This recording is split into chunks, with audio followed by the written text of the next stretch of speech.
지금 누런 가래를 뱉고 계십니까? 그 순간은 시원할지 몰라도 이미 목은 망가지기 시작했을 수 있습니다. 대부분이 매일 하는 그 행동이 가래 때문이 아니라 그 행동 자체로 성대를 긁고 신경을 더 예민하게 만든다는 사실 알고 계셨습니까? 그래서 어느 날부터는 가래가 줄어도 목에 뭔가 걸린 느낌이 더 심해집니다. 기침은 습관이 되고 헛기침은 자동 반사가 되고 목은 점점 더 민감해집니다. 더 무서운 건 실제로 가래가 많지 않은데도 계속 낀 느낌이 남는 경우입니다.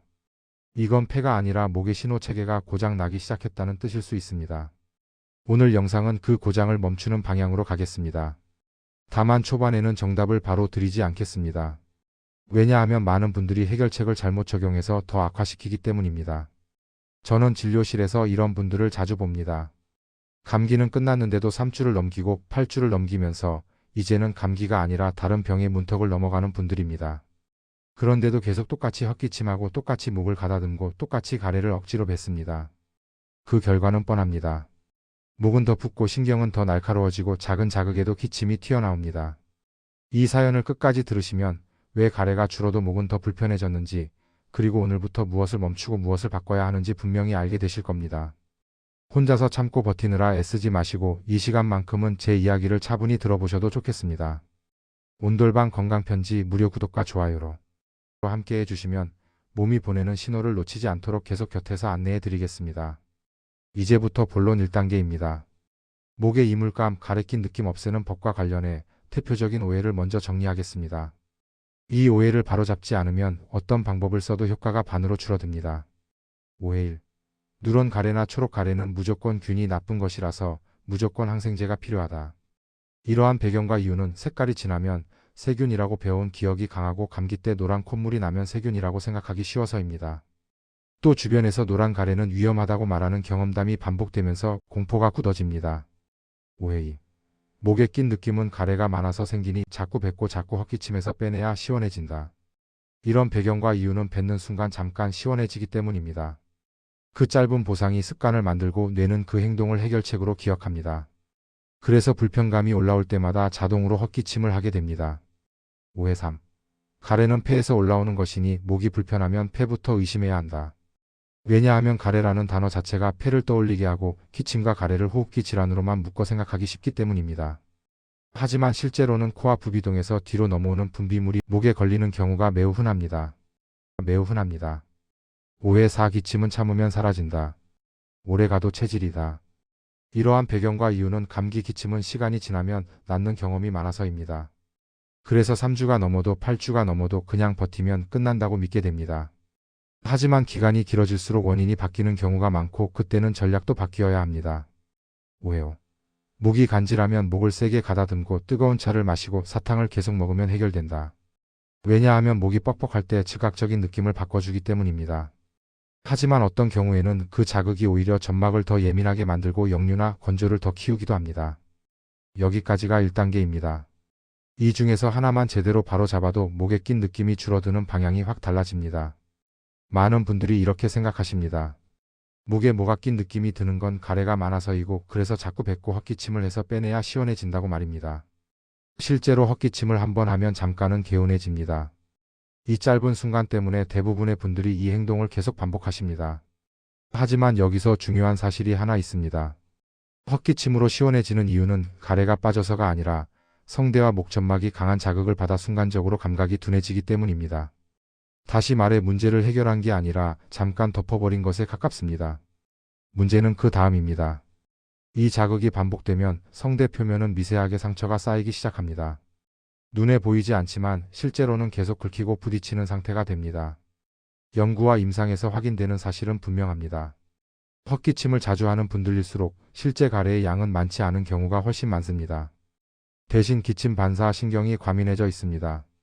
이 상태에서는 먼지 찬 공기 말 조금만 길어져도 심지어는 긴장만 해도 목이 간질거리기 시작합니다. 그래서 또 헛기침을 합니다. 이게 바로 악순환의 시작입니다. 그렇다면 왜 사람들은 이 오해를 가지게 되었을까요? 이유는 단순합니다. 헛기침은 즉각적인 보상을 줍니다. 불편감이 올라오자마자 바로 반응하고 바로 시원해집니다. 우리 뇌는 이걸 문제 해결로 기억합니다.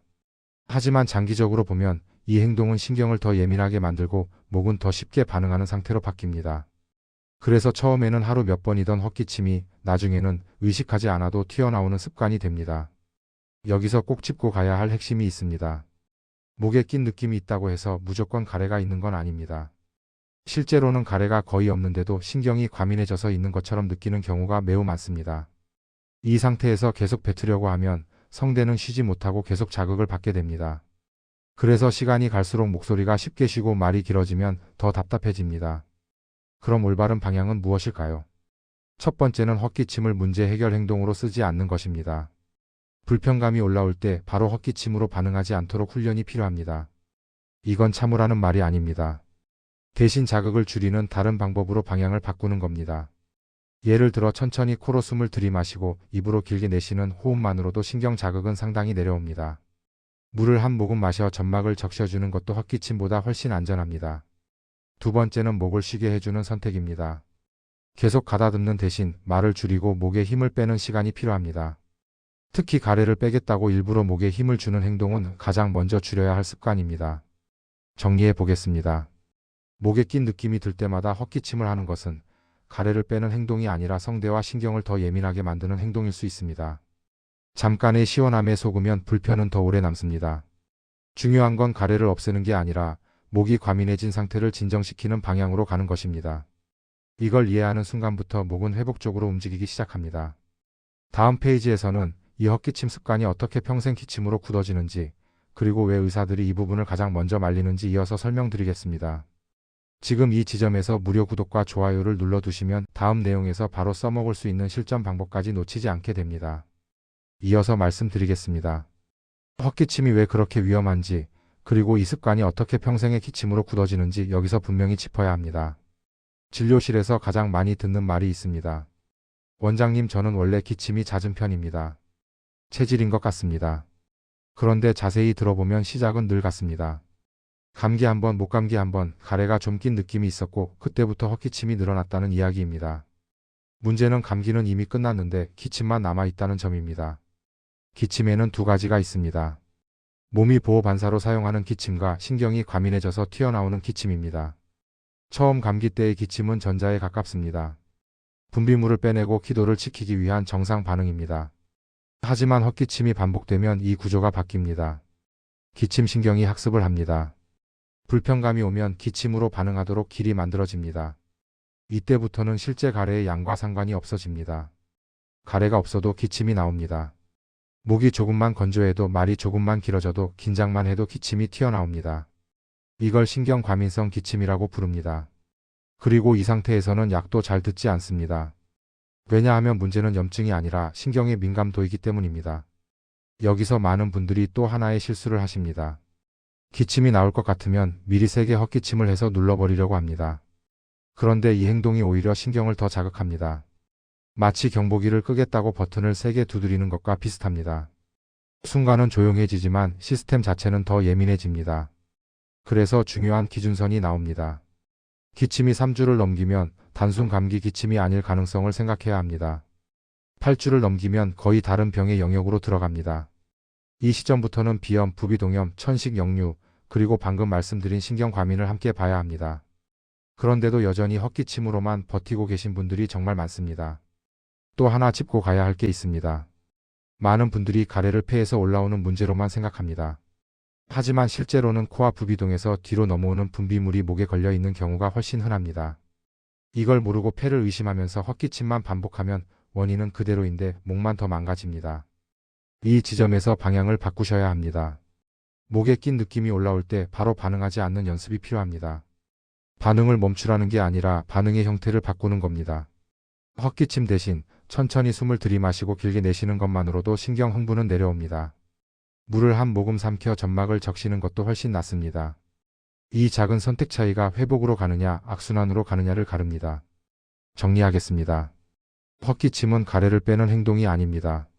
기침신경을 학습시키는 행동입니다. 잠깐의 시원함 때문에 반복하면 기침은 습관이 되고 습관은 병으로 굳어집니다. 이걸 끊는 게 목의 이물감과 가래낀 느낌을 없애는 첫 번째 관문입니다. 다음 페이지에서는 많은 분들이 전혀 모르고 지나치는 사실, 가래의 대부분이 폐가 아니라 어디서 오는지, 그리고 이걸 잘못 이해하면 왜 치료가 계속 빗나가는지 이어서 말씀드리겠습니다. 지금 이 흐름이 도움이 되고 있다면 구독과 좋아요를 눌러두시면 다음 핵심을 바로 이어서 들으실 수 있습니다. 계속 이어가겠습니다. 이제 많은 분들이 가장 크게 착각하고 있는 지점으로 들어가겠습니다. 가래는 무조건 폐에서 올라온다고 믿는 생각입니다. 실제로 진료실에서 가래 때문에 오신 분들 중 상당수는 폐 검사에서 큰 이상이 없습니다. 흉부 엑스레이도 깨끗하고 숨소리도 괜찮습니다. 그런데도 목에는 늘 뭔가 걸린 느낌이 있고 아침마다 가래를 뱉지 않으면 하루가 시작이 안 된다고 말씀하십니다. 이때 문제의 출발점은 폐가 아닐 가능성이 큽니다. 가래처럼 느껴지는 그 물질의 정체는 많은 경우 코와 부비동에서 만들어진 분비물입니다. 이 분비물이 밤사이 뒤로 흘러내려서 목 뒤에 고이게 됩니다. 아침에 일어나면 특히 심하게 느껴지는 이유가 여기에 있습니다. 이걸 후비루라고 부릅니다. 하지만 이름을 몰라도 괜찮습니다. 중요한 건 방향입니다. 위에서 아래로 내려온다는 점입니다. 이 사실을 모르면 어떤 일이 벌어질까요? 사람들은 계속 아래를 의심합니다. 폐를 의심하고 기관지를 의심하고 기침약만 반복해서 먹습니다. 그런데 정작 위에서 계속 떨어지고 있는 분비물은 그대로입니다. 그러니 목은 늘 젖어 있고 신경은 계속 자극을 받습니다. 이 상태에서 헛기침까지 반복되면 목은 쉴 틈이 없습니다. 특히 비염이나 부비동염이 있는 분들은 본인도 모르게 이 과정을 매일 반복하고 계십니다. 코는 크게 막히지 않는데 목은 늘 답답한 경우가 여기에 해당합니다. 그래서 가래가 많은 것 같다고 느끼지만 실제로 뱉어보면 생각보다 양은 많지 않습니다. 느낌이 과장돼 있는 상태입니다. 여기서 또 하나의 중요한 포인트가 있습니다. 이 분비물 자체보다 더 큰 문제는 목이 그 자극에 과민해졌다는 점입니다. 처음에는 분비물이 불편했을 뿐인데 시간이 지나면서 목신경이 작은 자극에도 크게 반응하게 됩니다. 그래서 분비물이 줄어들어도 낀 느낌은 그대로 남아있는 경우가 생깁니다. 이때 많은 분들이 이렇게 말씀하십니다. 원장님, 가래가 없는데도 있는 것 같아요. 맞습니다. 그게 바로 신경 과민의 신호입니다. 실제 양과 느낌이 따로 노는 상태입니다. 이 단계에서는 더 뱉으려고 할수록 더 가다듬을수록 증상은 오래 갑니다. 그럼 올바른 방향은 무엇일까요? 이 단계에서는 아래를 긁어내는 행동을 멈추고 위에서 내려오는 자극을 줄이는 쪽으로 생각을 바꿔야 합니다. 코가 건조하지 않게 관리하고 실내 공기를 너무 마르게 두지 않고 물을 조금씩 나눠 마시는 습관이 도움이 됩니다. 한 번에 많이 마시는 것보다 자주 적시는 쪽이 목에는 훨씬 좋습니다. 또 중요한 건 아침에 일어나자마자 세게 가래를 뱉지 않는 것입니다. 밤새 고여있던 분비물은 어느 정도 자연스럽게 삼켜도 큰 문제가 되지 않습니다. 억지로 빼내겠다고 힘을 주는 순간 성대는 바로 자극을 받습니다. 하루를 시작하면서 목을 상처내는 셈입니다. 정리하겠습니다. 가래처럼 느껴지는 불편감의 많은 부분은 폐가 아니라 코와 위쪽에서 시작됩니다. 이걸 모르고 계속 헛기침과 뱉는 행동을 반복하면 원인은 그대로인데 목만 더 예민해집니다. 방향을 위에서 아래로 다시 잡는 순간 해결의 실마리가 보이기 시작합니다. 다음 페이지에서는 이제 가장 중요한 기준을 말씀드리겠습니다. 어떤 가래와 기침은 집에서 지켜봐도 되지만 어떤 신호는 절대 버티면 안 되는지 색깔과 기간을 기준으로 분명하게 정리해 드리겠습니다. 여기까지 도움이 되셨다면 구독과 좋아요를 눌러두셔도 좋습니다. 다음 내용이 가장 실전적입니다. 이제부터는 많은 분들이 가장 궁금해하시면서도 가장 헷갈려하는 기준을 정리해 드리겠습니다. 이 기침은 집에서 지켜봐도 되는지 아니면 지금 방향을 바꿔야 하는지에 대한 이야기입니다. 가래와 기침에는 분명한 선이 있습니다. 그 선을 넘기 전까지는 생활 조정과 습관 교정으로 충분히 좋아질 수 있습니다. 하지만 그 선을 넘겼는데도 계속 버티면 회복은 더뎌지고 문제는 복잡해집니다. 이 기준을 모르고 버티는 분들이 정말 많습니다. 먼저 색깔입니다. 연한 투명색이나 연한 노란색 가래는 몸이 자극에 반응하면서 만들어낸 방어 신호인 경우가 많습니다. 이 단계에서는 무조건 약부터 쓰기보다 자극을 줄이고 목을 쉬게 하는 방향이 우선입니다. 그런데 초록색, 갈색 냄새가 심한 가래가 반복된다면 이야기가 달라집니다. 이건 단순한 자극 반응을 넘어 염증이 깊어졌을 가능성을 의심해야 하는 신호입니다. 이 단계에서 계속 집에서 버티면 목만 더 예민해집니다. 다음은 기간입니다. 기침이 3주를 넘겼다면 이제 감기라는 이름으로 설명하기는 어렵습니다. 이때부터는 원인을 나눠서 봐야 합니다. 코에서 내려오는 자극인지, 기관지가 예민해진 건지, 위에서 올라오는 역류 자극인지 아니면 신경 과민이 주범인지 말입니다. 그런데도 여전히 헛기침으로만 버티면 원인은 숨어버리고 증상만 남습니다. 8주를 넘겼다면 이건 분명히 병의 성격이 바뀌는 시점입니다. 많은 분들이 이 시점까지도 그냥 오래가는 감기라고 생각하십니다. 하지만 실제로는 비염, 천식, 역류, 신경과민이 겹쳐 있는 경우가 많습니다. 이때는 기침 자체보다 왜 그 기침이 계속 유지되는지를 보는 게 훨씬 중요합니다. 여기서 한 가지 더 중요한 구분이 있습니다. 참아도 되는 기침과 참으면 안 되는 기침입니다. 목이 간질해서 나오는 가벼운 반사성 기침은 호흡과 물 섭취로 충분히 가라앉힐 수 있습니다. 하지만 말하다가 지하철이나 조용한 공간에서 갑자기 튀어나오는 기침, 밤에 누우면 심해지는 기침은 다른 신호일 가능성이 큽니다. 이런 기침은 참는다고 사라지지 않습니다. 오히려 원인을 정확히 잡아야 줄어듭니다. 많은 분들이 여기서 또 하나의 실수를 하십니다. 기침을 참으면 폐에 안 좋을까봐 일부러 세게 한번 빼내려고 하는 행동입니다. 하지만 이런 행동은 대부분 필요 없습니다. 특히 신경과민이 섞여 있는 경우에는 그 한 번의 강한 기침이 하루 종일의 불편을 여는 스위치가 되기도 합니다. 여기에서 꼭 기억하셔야 할 핵심은 이것입니다. 색깔이 진해지고 기간이 길어질수록 무작정 버티는 전략은 맞지 않습니다. 그리고 모든 기침이 같은 기침이 아니라는 점입니다. 기준을 알고 나면 괜히 참고 버티다가 목만 망가뜨리는 일을 줄일 수 있습니다.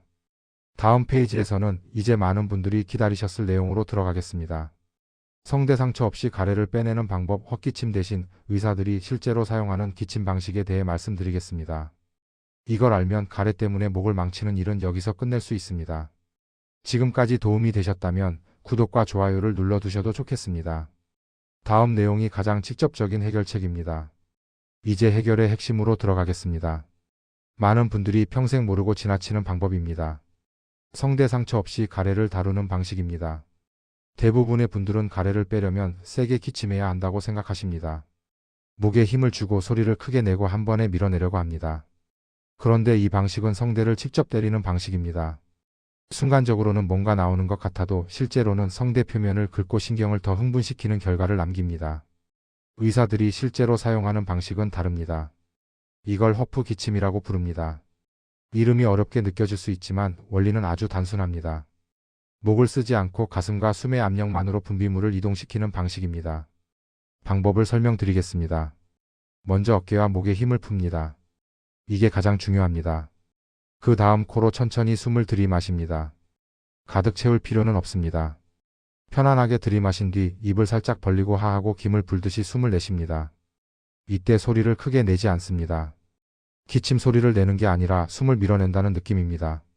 이 방식의 핵심은 성대가 서로 세게 부딪히지 않는다는 점입니다. 일반 기침은 성대를 꽉 닫았다가 한 번에 터뜨립니다. 그래서 충격이 큽니다. 반면 허프 기침은 성대를 완전히 닫지 않습니다. 그래서 분비물은 움직이지만 상처는 남기지 않습니다. 처음 해보면 시원하지 않다고 느끼실 수 있습니다. 그게 정상입니다. 이 방법은 즉각적인 보상을 주지 않습니다. 대신 반복할수록 목의 자극을 줄이고 가래가 자연스럽게 위로 이동하게 만듭니다. 하루 이틀이 아니라 며칠만 바꿔도 차이를 느끼시는 분들이 많습니다.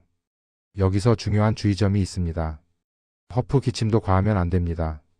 필요할 때만 최소한으로 쓰는 게 원칙입니다. 불편감이 올라온다고 해서 계속 반복하면 어떤 방법이든 자극이 됩니다. 목적은 빼내는 게 아니라 목을 진정시키는 데 있다는 점을 기억하셔야 합니다. 또 하나 꼭 함께 가져가셔야 할 습관이 있습니다. 허프 기침을 하기 전이나 후에 물을 한 모금 마시는 것입니다. 점막이 마른 상태에서는 어떤 호흡도 효과가 떨어집니다. 물로 적셔준 뒤에 하면 훨씬 부드럽게 분비물이 이동합니다. 많은 분들이 이 방법을 알게 된 뒤 이렇게 말씀하십니다. 원장님, 기침을 덜 하니까 오히려 가래 생각도 덜 납니다. 맞습니다. 기침을 줄이면 신경 자극이 줄고 신경이 가라앉으면 낀 느낌 자체가 약해집니다. 가래를 없애서 편해지는 게 아니라 과민 반응을 끄면서 편해지는 구조입니다. 정리하겠습니다. 세게 하는 기침은 목을 망가뜨립니다. 허프 기침은 목을 보호합니다. 가래를 적으로 보지 말고 조용히 이동시키는 대상으로 바꾸는 순간 회복의 방향이 완전히 달라집니다. 이제 마지막으로 가래와 기침 없는 목으로 돌아가기 위한 정리를 해드리겠습니다.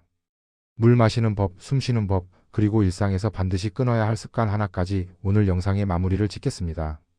여기까지 함께 오셨다면 구독과 좋아요를 눌러두셔도 충분히 가치가 있습니다. 가래와 기침 없는 목으로 돌아가기 위해 오늘 영상에서 꼭 가져가셔야 할 핵심만 모아 말씀드리겠습니다. 첫째, 물 마시는 법입니다. 많은 분들이 한 번에 많이 마시면 목에 좋다고 생각하십니다. 하지만 목 점막에는 이 방식이 잘 맞지 않습니다. 한꺼번에 많은 물을 마시면 금방 지나가 버립니다. 대신 자주 조금씩 마시는 것이 훨씬 효과적입니다. 목이 불편해지기 전에, 신호가 오기 전에 미리 적셔주는 게 중요합니다. 특히 말이 길어지기 전, 외출 전, 잠자기 전에는 한 모금씩 나눠 드시는 게 좋습니다. 둘째, 숨 쉬는 법입니다. 입으로 숨을 쉬는 습관은 목을 빠르게 건조하게 만듭니다. 건조해진 점막은 작은 자극에도 과하게 반응합니다. 평소에는 코로 숨을 들이마시고 입은 쉬게 두는 연습이 필요합니다. 불편감이 올라올 때도 마찬가지입니다. 바로 헛기침으로 가지 말고 코로 천천히 숨을 들이마신 뒤 입으로 길게 내쉬는 것만으로도 신경 흥분은 내려옵니다. 셋째, 반드시 끊어야 할 습관 하나입니다. 바로 목을 가다듬는 행동입니다. 말하기 전에 긴장될 때 조용한 곳에서 특히 많이 하십니다. 이 행동은 목을 깨끗하게 만드는 행동이 아니라 신경의 경고 신호를 계속 보내는 행동입니다. 가다듬고 싶은 순간이 오면 대신 침을 삼키거나 물을 한 모금 드시는 쪽으로 바꾸셔야 합니다. 이 작은 선택이 회복 속도를 크게 바꿉니다. 넷째, 기간을 기억하셔야 합니다. 기침이 3주를 넘기면 감기만으로 설명하지 마시기 바랍니다. 8주를 넘기면 반드시 원인을 다시 봐야 합니다. 이 기준을 알고 계시면 괜히 버티다가 목만 망가뜨리는 일을 줄일 수 있습니다. 다섯째, 가래를 대하는 태도입니다. 가래를 없애야 할 적으로 보지 마시고 몸이 보내는 신호로 보셔야 합니다. 억지로 빼내려고 할수록 목은 더 예민해집니다. 조용히 이동시키고 자극을 줄이는 쪽으로 방향을 잡으셔야 합니다. 허프 기침은 필요할 때만 최소한으로 사용하시면 됩니다. 오늘 말씀드린 내용은 단기간에 목을 잠깐 편하게 만드는 요령이 아닙니다. 오래 반복된 불편을 되돌리는 방향입니다. 헛기침을 줄이고 자극을 줄이고 신경을 쉬게 하는 선택을 쌓아가면 목은 생각보다 잘 회복됩니다. 지금 이 순간에도 누군가는 가래를 뱉으면서 목을 더 자극하고 있을지 모릅니다. 하지만 방향만 바꿔도 그 악순환은 여기서 끊을 수 있습니다. 오늘 영상 하나로 병원 순례를 끝내시길 바랍니다. 여기까지 온돌방 건강편지였습니다. 이 내용이 도움이 되셨다면 무료 구독과 좋아요로 함께 해주시면 다음 영상에서도 꼭 필요한 신호만 정리해서 전해드리겠습니다.